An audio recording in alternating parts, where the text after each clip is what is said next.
The Ten-Tails is one of the most mysterious creatures in the entire Naruto universe. Due to its Otsutsuki origins, it has mostly been left quite unexplained. All we know is that it is the progenitor of the 9 beasts, and that its purpose is to devour the life force from the planet around them, sucking it dry until it produces a chakra fruit which bears the power of the 6 paths. It's through this that the Otsutsuki evolve and become more than they are until, like Shibai, they ascend to the next plane of existence. But what is a Ten-Tails really? Does it have any origins in Japanese mythology? And what explanations can we come up with in the series itself? These are some of the things I'd like to talk with you about today. So if you're down for something like that, then grab your thinking caps and pull up a chair because we're about to get into it. But first, welcome to the Amagi. Before we begin, only 25% of our viewers are subscribed. So if you're a fan of the video, please like and double check if you're subscribed. And with that out of the way, let's get into the video. The Ten-Tails is a unique creature in Naruto, being a living creature with the spirit of other beasts being capable of being sheared from it as Hagoromo displayed. There is more than one Ten-Tails, as shown with Kara's, and the fact that the Otsutsuki have done to many planets what they're hoping to do to Earth. This leaves a menacing question in the story to the true scope of the universe beyond the Naruto world. What might be living on other planets, and how much we may or may not know about them. This is tantamount to Dragon Ball explaining that Goku is an alien, Piccolo is an alien, and an evil alien named Frieza is killing everyone. Just like that, the lore around the Otsutsuki and the Ten-Tails expands the Naruto universe to not only universal, but dimensional levels. Honestly, it's a wonder that the Earth has lasted this long, and all of this considering that the Otsutsuki obviously don't see the shinobi of Earth as a true threat. If they had, they would have invaded, overrun us with Ten-Tailses, and Shinjutsu'd us all into oblivion. The scary thing about this in Naruto is that we don't know what we don't know, but what we do know isn't good. But let's forget about that for a moment. We're here to talk about the Ten-Tails and its origins and what it might have been inspired by. So let's take a deeper dive, shall we? Jinmenju. The first thing on our list to talk about is the Jinmenju, or Ninmenju tree. If even a single one of you have watched the Japanese version of the Zamasu arc in Dragon Ball Super, then you have likely heard the word Ningen used a lot. The word nin and jin, such as ningen, Zamasu's word for mortals or regular people, and the word Saiyajin, the Japanese name for the Saiyans that is a play on words meaning vegetable people, are often used interchangeably and normally translate to person. Then, with the ending word ju being there, I'm sure anyone who understands the Ten-Tails as the Shinju knows that Shin means God and Ju means tree.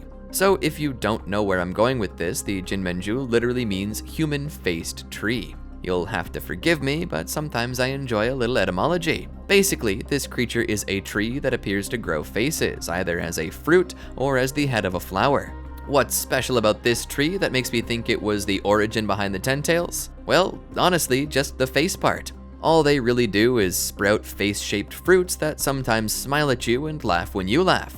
Apparently, they also taste both sweet and sour. It feels hardly worth mentioning, though there is one particular reason why I mentioned this, and it has to do with it bearing fruit that are specifically shaped after human faces. Not only does the Ten-Tails bear a chakra fruit, but it also bears zetsu from the people it absorbed. So one of the reasons I mentioned this was because of this. But there are other candidates, and there is an even greater reason I chose to mention this tree, but I'll have to save that answer for the end. Juboko.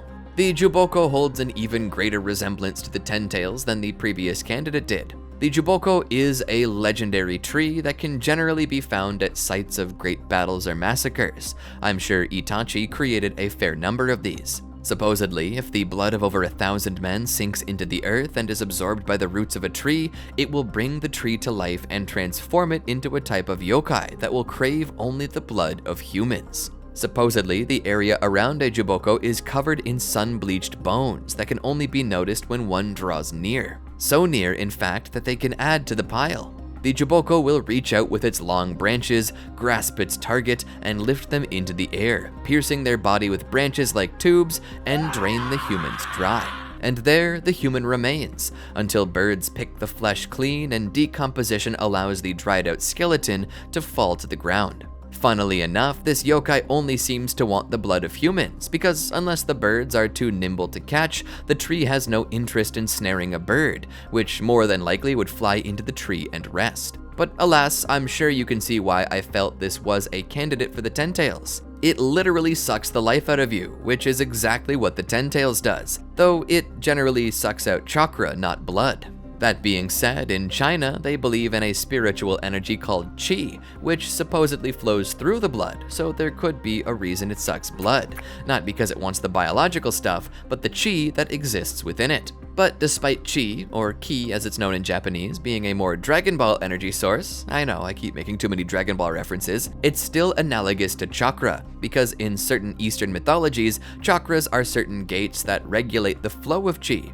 Or so Avatar: The Last Airbender told me. While this is an interesting idea, I do not think it alone is what inspired the creation of the Ten-Tails, so let's move on to our next candidate, Kodama. Now, Kodama are different. They're not entirely trees as much as they are spirits that tend to live in trees. According to the mythology, a Kodama is a spirit often seen to resemble a ghost light, similar to Kitsunebi or the more commonly associated Western will-o-wisp. Supposedly, these spirits live inside of the trees and protect the forest. It is said that if you cut down a Kodama tree, the tree will bleed, and the person cutting it down will be cursed. The Kodama tree isn't the only type of spirit that haunts trees, as some animal spirits can often be seen haunting trees as well, such as the Yamanashi no Kai, otherwise known in English as the wild pear spirit, which takes the form of a flaming badger that only comes out at night, is announced by the sound of a funeral procession, and buries dead bodies beneath the pear tree it haunts.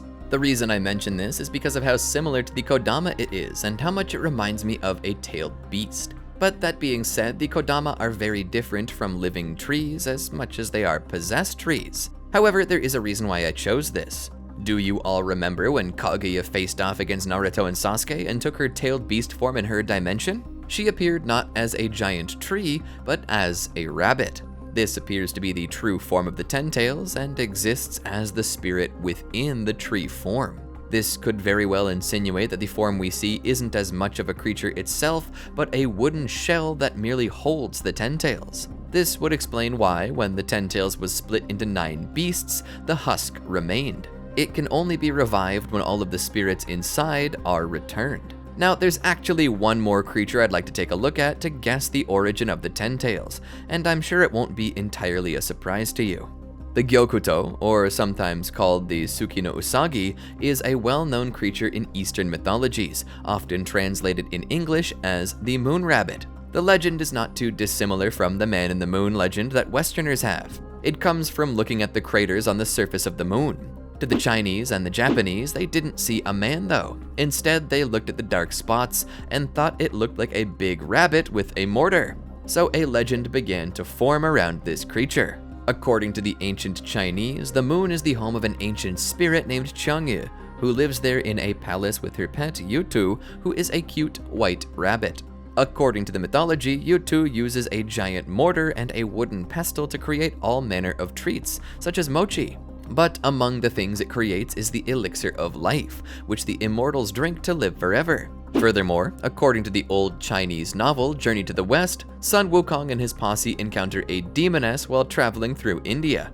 She wishes to marry Tang Sanzang, but during that time, Chang'e and the original moon guardian, Taiyin Xinzhang, come down and reveal that the demoness is actually the moon rabbit that is hoping to suck the yang energies out of Tang, which is basically his life force. According to the story, the jade rabbit escaped its post guarding the elixir and escaped to Earth a year earlier. Taiyin foresaw her becoming a nuisance to Sun Wukong and asks that for Taiyin's sake that Sun Wukong spare the rabbit, and Wukong agrees, allowing them to take her back to the moon with them.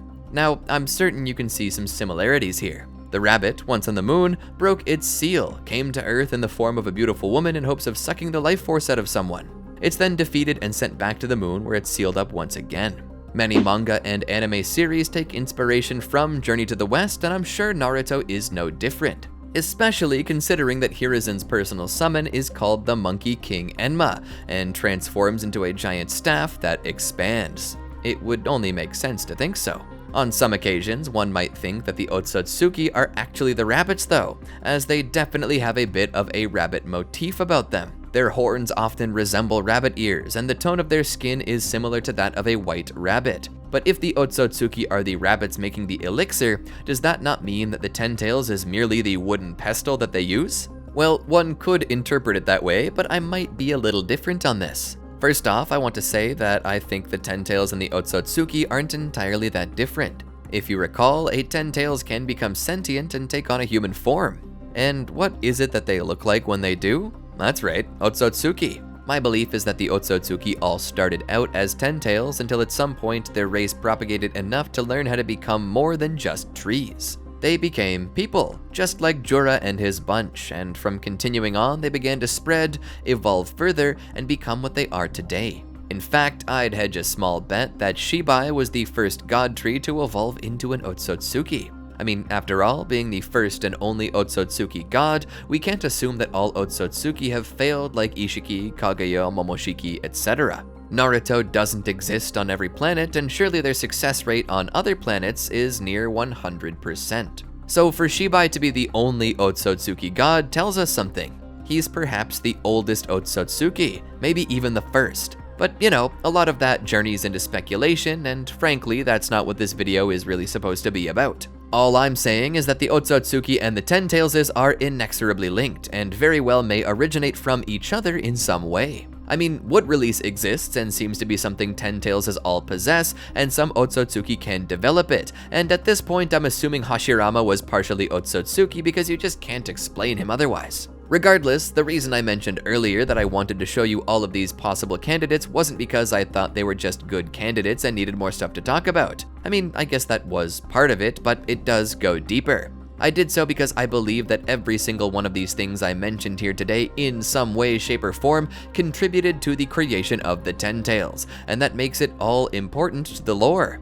I mean, even I can tell that Kodama trees and the Juboko might be related. I mean, they both bleed when they're cut down, and some tree spirits do crave human flesh. The Juboko might be considered in the same category as the Kodama trees, and if so, that kinda makes them close to the Ten Tails. And considering that the Jinmenju have human characteristics, I thought that considering how many forms the Ten Tails goes through, and the fact that it bears fruit made of human and other creature life force, as well as spawning Zetsu from the corpses it absorbs, the Zetsu have a flowery-like appearance themselves, and according to Boruto, even spawn from flowers. It just seemed too good to ignore. But I'd like to hear what you think. Do you agree with me, or do you think that the Ten Tails is based on something else? I'd love to hear your theories in the comments below. Be sure to like, subscribe, and ring the bell to be notified when more videos like this drop. And be sure to check out these other videos that I'm sure you'll love. Anyway, until next time, peace out.